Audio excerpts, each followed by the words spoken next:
l'évangélisation. Je vous dis, toute force, c'est-à-dire, tout ce que tu es appelé à devenir dans ce monde-ci, en Christ. Permettez-moi, chaque homme a deux destinées. Il y a une destinée naturelle et une destinée en Christ, ou spirituelle. Donc là où tu es, tu as deux destinées. Tu as une destinée naturelle. Et dans la destinée naturelle, le bénéficiaire, c'est le diable. Dans la destinée en Christ, le bénéficiaire, c'est Christ, le royaume de Dieu, et toi-même. Vous voyez, il y a certains, ils vivent une destinée naturelle. Ils ont certaines choses, ils croient que, oh, ça va, c'est bon. Si tu vis une destinée naturelle, au ciel, tu seras misérable. Parce que ton futur au ciel dépend de ta destinée, de ce que tu as accompli sur la terre. On se comprend? C'est-à-dire, dans le royaume éternel de notre Père, ton futur en ce lieu dépend de ce que tu as fait ici. Oui, si tu vis une destinée naturelle, ne te dérange pas, tu as la vie, mais pas de récompense pour toi. Tu seras misérable dans le royaume. On se comprend?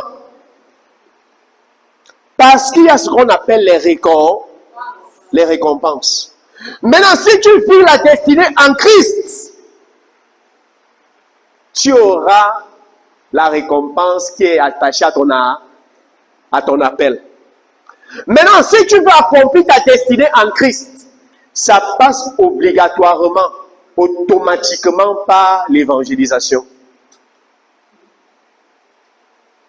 Et ta prospérité, oui, il y a les gens qui sont en Christ mais vivent misérables dans ce monde, c'est pas vrai?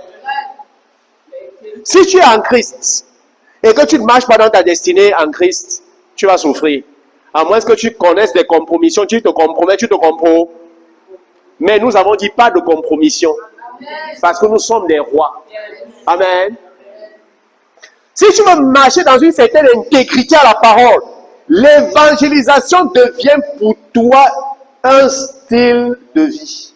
Parce que ta prospérité en dépend dans ce monde-ci. Donc moi voici, j'ai choisi par la grâce de Dieu de marcher dans ma destinée en Christ. D'accord? Si je veux être un homme influent et prospère dans ce monde-ci, l'évangélisation, ça dépend. Ma vie d'évangélisation, est-ce que vous comprenez? Je ne sais pas si vous me comprenez ce matin.